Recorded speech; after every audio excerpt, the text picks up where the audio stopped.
राम राम भाई, मेरे चैनल में आप सभी का हार्दिक स्वागत है। आइए सुनते हैं एक शिव भगत की कथा। एक नगर में एक लड़की रहती थी। वह अनाथ थी। उसके माता पिता बचपन में ही गुजर गए थे।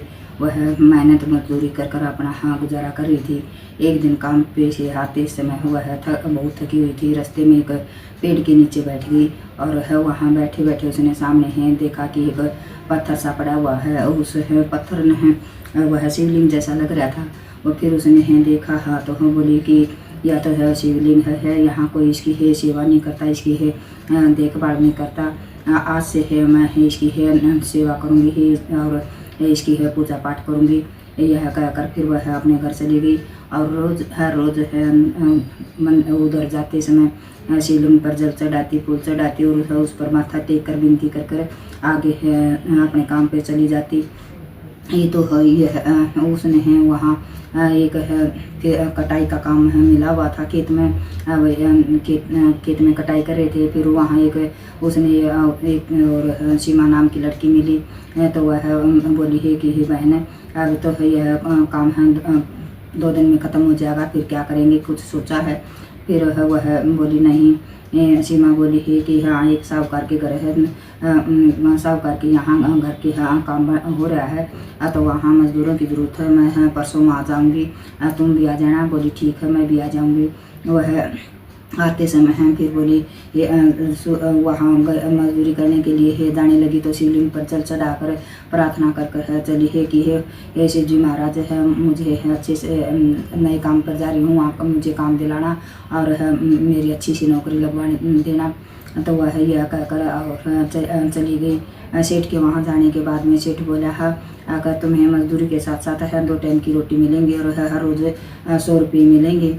तो वह ऐसे करके काम करती रही और हर रोज़ शिवलिंग पर जल चढ़ाती, फूल चढ़ाती और माथा टेक कर फिर काम पर जाती। यह चलता है। फिर वह एक दिन उसका सेठ का काम ख़त्म हो गया है। तो सीमा और रेखा दोनों मजदूरी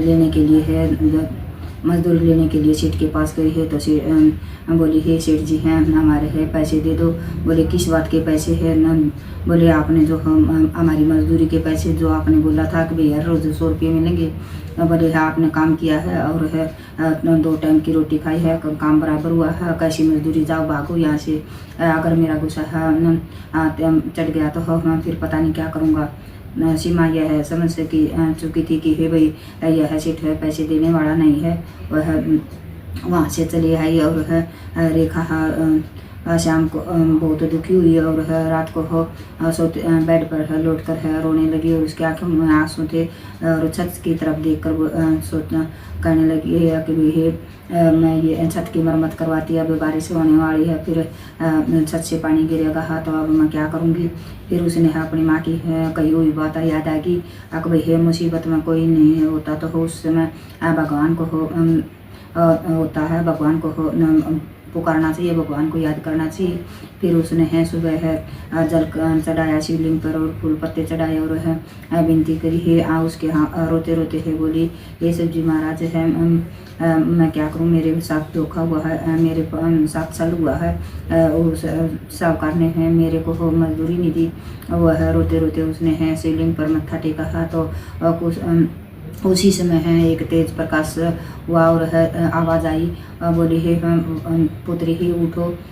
उसने देखा तो साक्षात शिव जी महाराज वहाँ थे।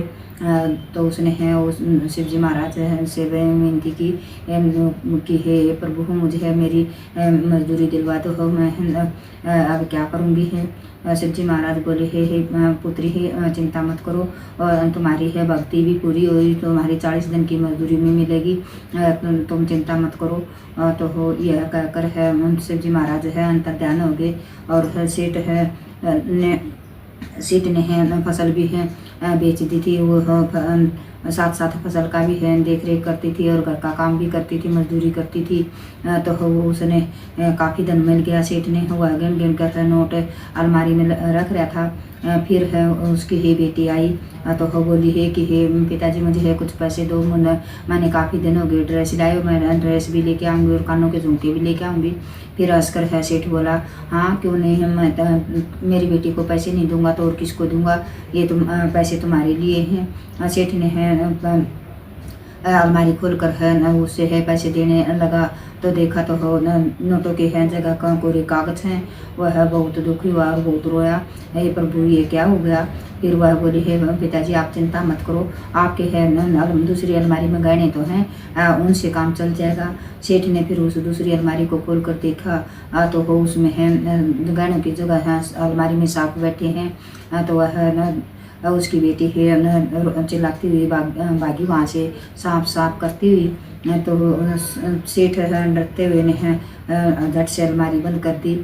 तो फिर है उसके है रोते रोते है वह बहुत ही रोने लगा। रोते रोते उसने सामने शिव जी की है मूर्ति है दिखाई दी दीवार पर।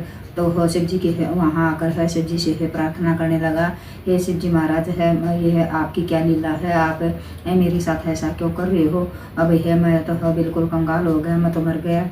मैं तो फिर है एक तेज प्रकाश है उत्पन्न हुआ और है शिव जी महाराज वहाँ से प्रकट हुए और बोले कि है जब तुमने मजदूरी के साथ धोखा किया है उनकी है मेहनत है के ऊपर है न रखी है तो वो धोखा नहीं है। तुमने है उनकी है मेहनत है क्यों रखी, तो यह तो होना ही था। फिर बोला है हे सेठ बोला है कि हे शिव जी महाराज मुझे माफ़ कर दो, मुझसे बहुत बड़ी गलती होगी, मैं आगे से ऐसा नहीं करूँगा।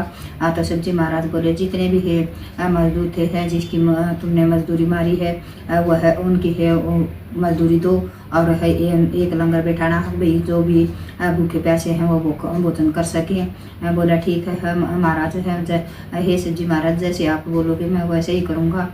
फिर है उस सेठ ने है सभी मजदूरों को बुलाकर उनको उनकी है मजदूरी दे दी और एक लंगर लगा दिया। हे शिव जी महाराज जिस तरह है उस है लड़की के घर में आया ऐसा सबके आना रिद्धि सिद्धि का वास हो, अन्नपूर्णा का वास हो। जय हो शिव जी महाराज की, जय सच्चे दरबार की।